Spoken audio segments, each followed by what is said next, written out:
রামপুরায় জুলাই গণহত্যায় মানবতাবিরোধী অপরাধের মামলায় পলাতক সাবেক ডিএমপি কমিশনার হাবিবুর রহমান সহ ৩ আসামিকে মৃত্যুদণ্ডাদেশ দিয়েছে আন্তর্জাতিক অপরাধ ট্রাইব্যুনাল।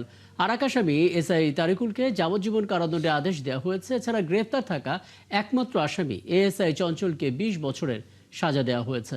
রোববার ট্রাইব্যুনালের বিচারপতি গোলাম মর্তুজা মজুমদারের নেতৃত্বাধীন ৩ সদস্যের প্যানেলে এই রায় দেওয়া হয়। পুনর্গঠিত আন্তর্জাতিক অপরাধ ট্রাইব্যুনালের এটি পঞ্চম রায়।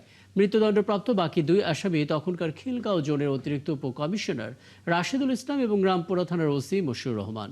রায় পড়ার শুরুতে রাষ্ট্রপক্ষের কৌঁসুলি আদালতকে জানায়, এরই মধ্যে সব আসামির বিরুদ্ধে আরও অভিযোগ প্রমাণিত হয়েছে। সাক্ষ্য এবং শুনানিতে আসামিদের ঘটনার সঙ্গে সংশ্লিষ্টতা পাওয়া গেছে। ২০২৫ সালের ৭ আগস্ট এই ৫ পুলিশ কর্মকর্তার বিরুদ্ধে মানবতাবিরোধী অপরাধের অভিযোগে আনুষ্ঠানিক অভিযোগ দাখিলের মধ্য দিয়ে মামলাটির বিচার শুরু হয়। জুলাই গণঅভ্যুত্থানের সময় রামপুরায় নির্মাণাধীন ভবনের কার্নিশে ঝুলে থাকা তরুণকে গুলি এবং আরও ২ জনকে হত্যার ঘটনায় মানবতাবিরোধী অপরাধে এই মামলা করা হয়।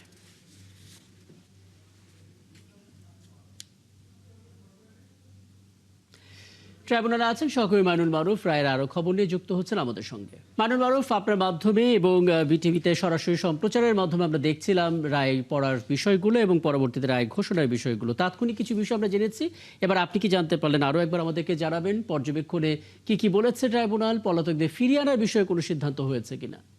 পর্যবেক্ষণে ট্রাইব্যুনাল যে বিষয়গুলো তুলে ধরেছেন যে যারা পলাতক আসামি রয়েছেন তারাও যাতে ন্যায় বিচার পান তার জন্য সর্বোচ্চ চেষ্টা করেছে রাষ্ট্র এবং তাদের পক্ষে আইনজীবী নিয়োগ দেওয়া হয়েছিল। এবং এই যে বিচার হয়েছে সেই ক্ষেত্রে কোনো রকমের যদি বলা যে অনিয়মের কথা তারা অস্বীকার করছেন, তারা বলেছেন যে সম্পূর্ণ নিরপেক্ষ বিচার হয়েছে, আন্তর্জাতিক মানদণ্ড অনুযায়ী বিচার হয়েছে।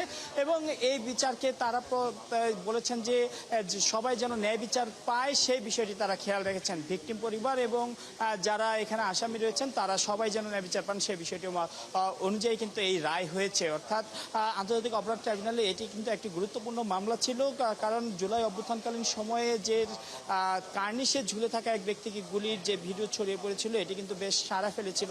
পরবর্তীতে এ নিয়ে কিন্তু দেশের মানুষ খুবই ফুঁসে উঠেছিল যে একজন মানুষ প্রাণ বাঁচানোর জন্য যে লুকিয়েছিল তাকে হত্যার জন্য পুলিশ গুলি ছুটছে। পরবর্তীতে এই মামলা যখন বিচার শুরু হয় এর সাথে কিন্তু আরও ২ জনকে হত্যার অভিযোগ আনা হয়েছিল। এর মধ্যে একজন তার নাতিকে আইসক্রিম কিনে দেওয়ার জন্য বাসার নিচে নেমেছিলেন এবং তখনই কিন্তু নাতি সহ তিনি গুলিবিদ্ধ হন এবং নাতি বেঁচে গেলেও প্রচুর আহত হলেও যেই দাদি কিন্তু সে ঘটনাস্থলে মারা যান।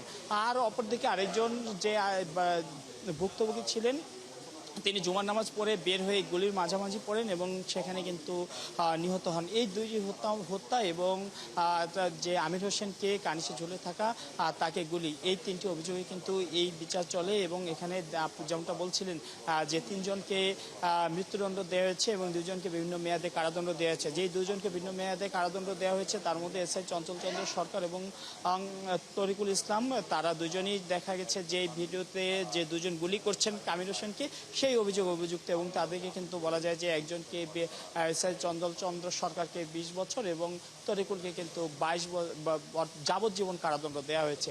এই ছিল আজকে আন্তর্জাতিক অপরাধ ট্রাইব্যুনালের রায় এবং রায়ের বিস্তারিত।